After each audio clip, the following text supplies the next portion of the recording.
Perkara yang penting untuk kita saling mengingatkan dalam urusan-urusan walimah.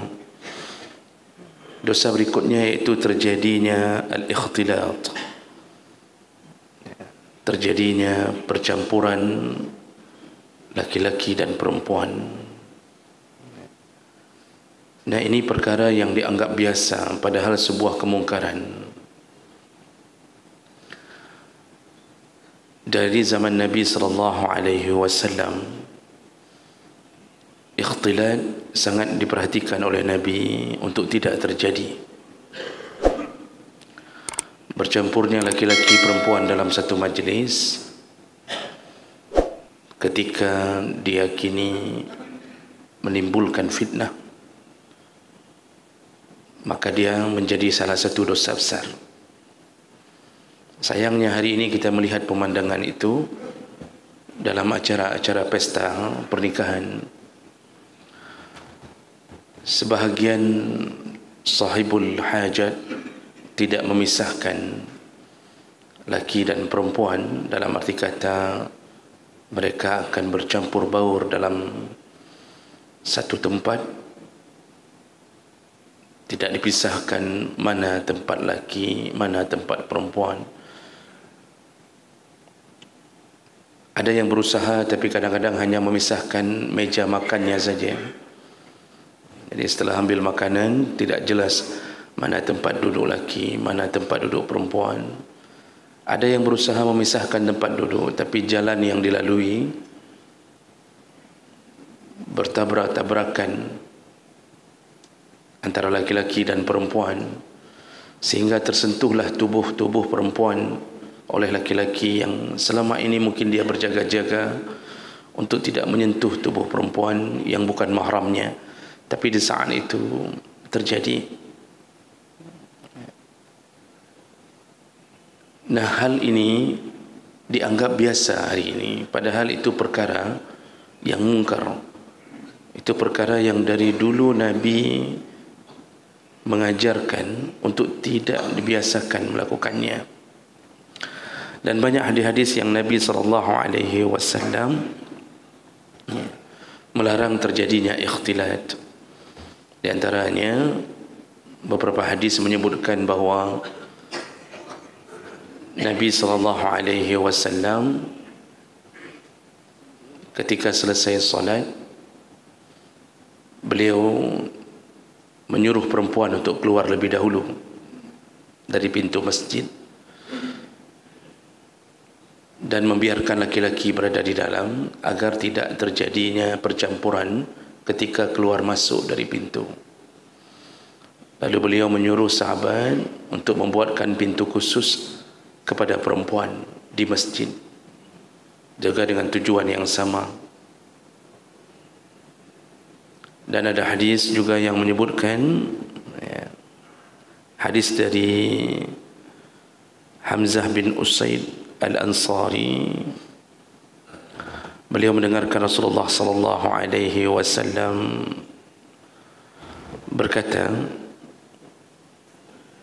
wa huwa kharijun minal masjid. Jadi ketika Rasulullah keluar dari masjid, fakhtalata ar-rijal ma'an nisa fi at-tariq. Ketika beliau keluar dari masjid, beliau dapatkan pemandangan ternyata di luar masjid rombongan laki dan perempuan yang keluar dari masjid yang tadi dijaga oleh Nabi, ternyata terjadi juga campur baur di luar masjid. Jadi tadi dari dalam masjid Nabi sudah jaga, keluar dulu perempuan lalu laki belakangan menyusul agar tidak terjadi ikhtilat. Bahkan saf-saf perempuan diatur di belakang laki-laki, tujuannya juga itu. Lalu Nabi bahkan bersabda, sebaik-baiknya saf perempuan yang paling belakang, seburuk-buruknya yang paling depan. Itu kalau tidak ada tabir.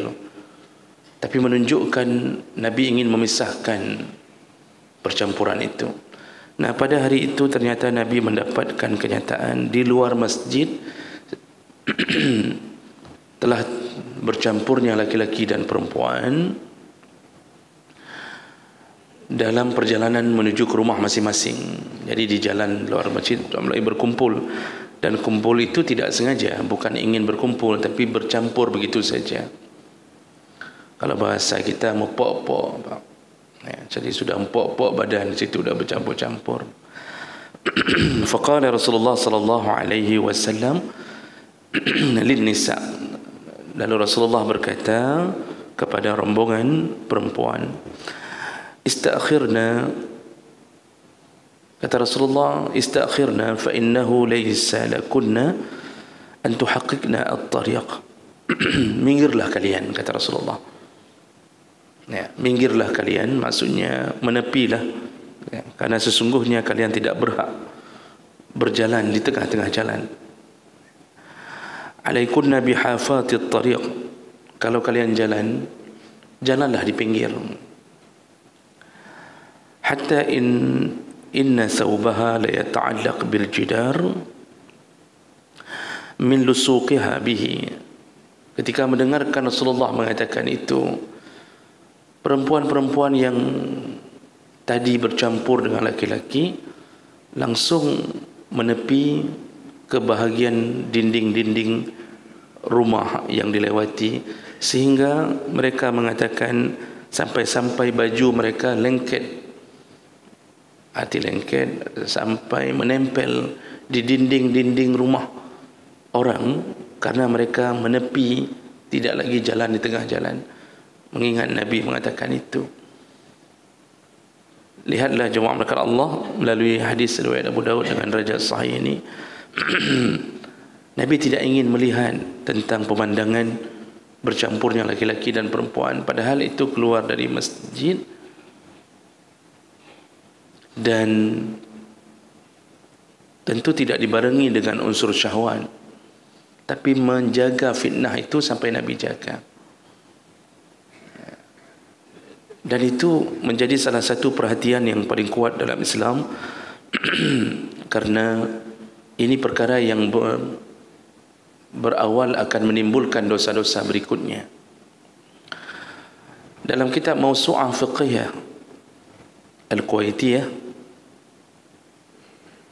itu tulisan kitab terbesar dalam fiqh, perkumpulan para ulama, dibiayai oleh negara Kuwait, kitab dengan jumlah 45 jilid tentang fikih, disebutkan tentang bab walimah.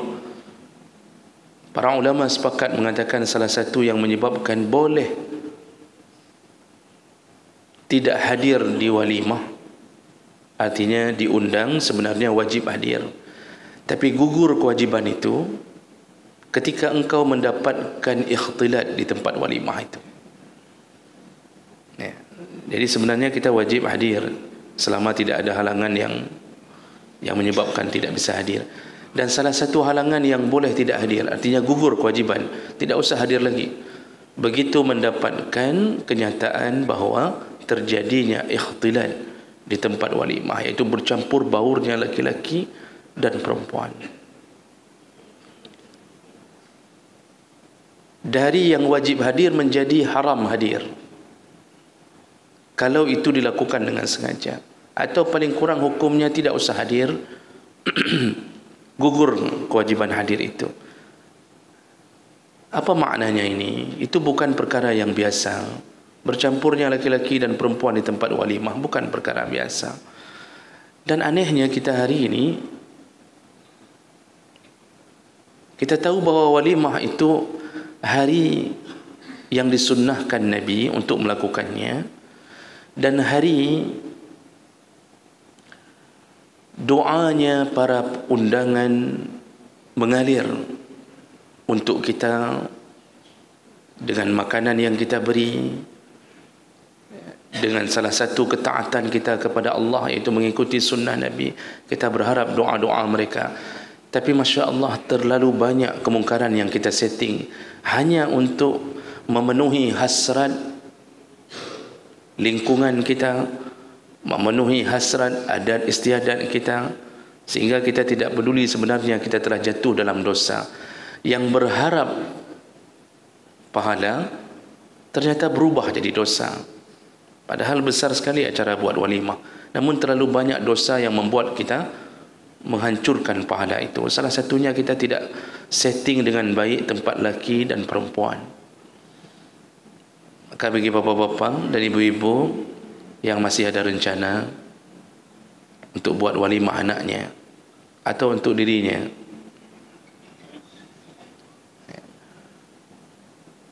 janganlah terulang. Seakan-akan kalau bisa aturlah jalan masuk. Aturlah jalan masuk, ini masuk perempuan dari sini, masuk laki dari sana.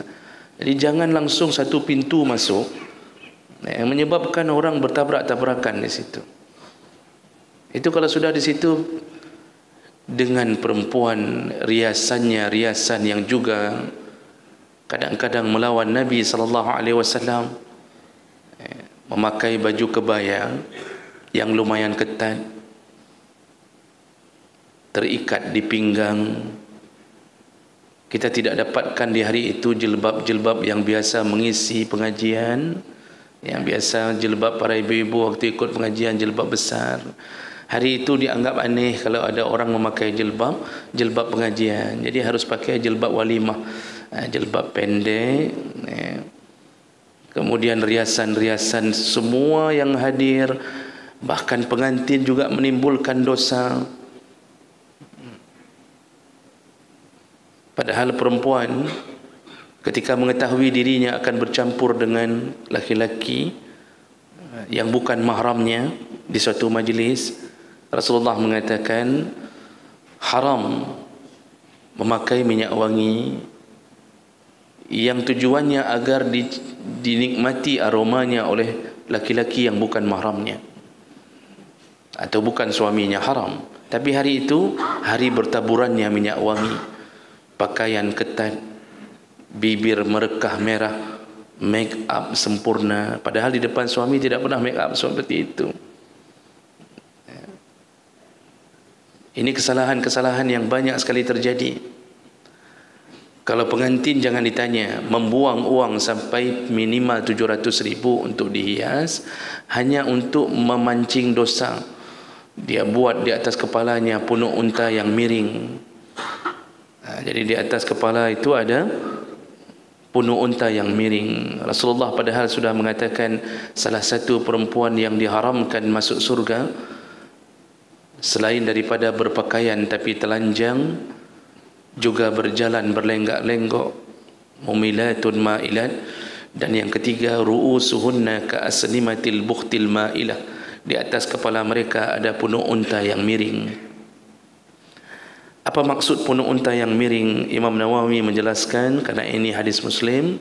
Dalam syarah Sahih Muslim, Imam Nawawi mengatakan maksud punuk unta yang miring adalah perempuan-perempuan yang memakai perhiasan di atas ubun-ubunnya, termasuklah sanggul. Dan lihatlah riasan pengantin hari ini, di atas kepala mereka dihiasi, sanggul dinaikkan ke atas ubun-ubun, lalu diletakkan berbagai macam besi, ditaruh besi-besi di atas kepalanya untuk menunjukkan riasan. Mungkar. Banyak sekali dosa yang dilakukan di waktu walimah. Dan kemudian berlanjut lagi ketika disuguhkan tari-tarian yang dilakukan oleh orang-orang yang menimbulkan syahwat. Benar bahawa Rasulullah sallallahu alaihi wasallam menyatakan dalam hadis, yaitu a'linu an-nikah, umumkanlah pernikahan, wadribu alaihi bidduf, pukullah rebana, kata Rasulullah. Umumkanlah pernikahan, pukullah rebana. Jadi sebenarnya memukul rebana itu boleh, artinya ada sedikit musik, tapi syaratnya alat-alat musiknya dalam pandangan sebahagian besar para ulama yang tidak yang bersenar, tidak yang memakai senar, sebahagian begitu mengucapkannya. Karena alat-alat musik yang sifatnya memukul seperti rebana atau bentuk-bentuk yang sejenis rebana, ya, itu masih dibolehkan dalam acara pernikahan, dan syarat yang bersambung dengan itu dipukul oleh jariyah. Dalam hadis dipukul oleh jariyah, iaitu ukuran-ukuran anak-anak. Jadi yang menyanyi itu anak-anak. Kalau ukuran kita itu anak-anak perempuan yang belum balik, SD kelas 3, itu bernyanyi di walimah, ya, memukul rebana, itu terjadi di masa Nabi sallallahu alaihi wasallam, dan Nabi tidak marah dan melarang sahabat untuk marah. Hari ini bukan rebana yang dihadirkan, ya, keyboard. Sewa keyboard satu hari jutaan untuk membuat malaikat marah, untuk menghilangkan pahala setiap suap dari makanan yang kita sediakan. Lalu yang dia undang bukan anak-anak untuk memukul rebana, mamaknya anak-anak disuruh menari dengan pakaian yang dikatakan ini pakaian adat, harus kita pelihara. Lihatlah pakaian adat kita, bukankah merampingkan pinggang dengan memakai tali pinggang besi, ya, baju ketat, di atas kepala memakai sanggul dengan alasan foto Cut Mutia ada sanggulnya, foto Cut Nyaddin ada sanggulnya. Peliharalah adat itu. Oh, ini adat Serambi Mekah, kata dia. Seakan-akan kalau adat kita semuanya sudah benar, tidak ada satu pun yang melawan syariat. Buktinya di atas kepala saja sudah bermasalah, dan itu pakaian yang dilarang pada perempuan. Lalu kita menyuruh mamaknya anak-anak, kita sewa beberapa orang remaja, disuruh berlenggak-lenggok di depan pengantin pria. Jadi ketika datang lintu baru, itu rombongan itu menari-nari, ya, para penari menari, ranum lampuan kah, macam-macam. Lalu kemudian rombongan pengantin dijemur di bawah terik matahari. Begitu keadaan kita hari ini, bersambung-sambung dosa demi dosa. Jadi jemaah melakukan Allah, kalau begitu apalagi yang kita harapkan dari walimah kita? Habis uang sampai puluhan juta, dosa bertambah-tambah, pahala begitu sedikitnya. Kalaupun ada, Allah cabut keberkahan. Sebulan nikah bercerai, buat lagi walimah seperti itu lagi, 30 juta habis, uang hangus lagi, belum lagi antar tebu di atas motor, bawa sana bawa sini, lalu kemudian hiasi kelapa busuk menjadi bebek. Sibuknya kita, Masya Allah. Setelah sibuk-sibuk habis uang, dia shalom kan bad bangai, Pak. Kenapa harus buat walimah seperti itu? Berfikirlah dengan sehat. Kenapa harus ada musik? Yang kita ingin bicara dengan teman kita saja tidak bisa. Jadi kita cuma saling tatap dengan teman, beri kode, tiada, bentar lagi ya, udah habis walimah kita bicara hanya kebun. Apalagi duduk pas di bawah tangong itu, Pak, pas di bawah speaker itu. Oh, Masya Allah, tersiksanya kita, Pak. Jadi kita ini membuat acara bodoh-bodohan semua dengan cara-cara yang jahiliyah seperti itu. Kenapa tidak tenang saja? Hilangkan musik untuk lebih aman. Tidak usah ada tarian. Makanan hidangkan dengan mewah. Biarkan orang bercengkrama dengan temannya. Pisahkan tempat laki dan perempuan. Masya Allah, 1000 orang kita undang. Satu piring tidak dihitung pahala satu piring. Satu suapan dihitung pahala. Bagaikan orang yang paling kaya mengundang, padahal kita tidak kaya. Bukankah sedekah kita terhebat salah satunya di hari itu? Pernahkah kita bersedekah satu hari untuk 1000 orang? Tidak. Jadi jemaah melakukan Allah, rubahlah gaya ketika membuat walimah. Janganlah terlalu banyak mendengarkan kanan kiri. Kata Pak Kecil, nyoh harus pegat jih, kata Pak Kecil. Harus buat ini, harus buat, kalau enggak ada, kamu diusir di kampung ini. Masya Allah. Ini Pak Kecilnya yang harus kita usir kalau sudah maksa yang model begitu. Jadi jemaah melakukan Allah, ya, ini yang perlu kita saling ingatkan kembali. Mudah-mudahan tidak terulang hal-hal yang sama dengan kebodohan-kebodohan dan dosa-dosa di dalam walimah. Mudah-mudahan bermanfaat. Subhanakallahumma bihamdik, asyhadu an la ilaha illa anta, astaghfiruka wa atubu ilaik. Wassalamualaikum warahmatullahi wabarakatuh.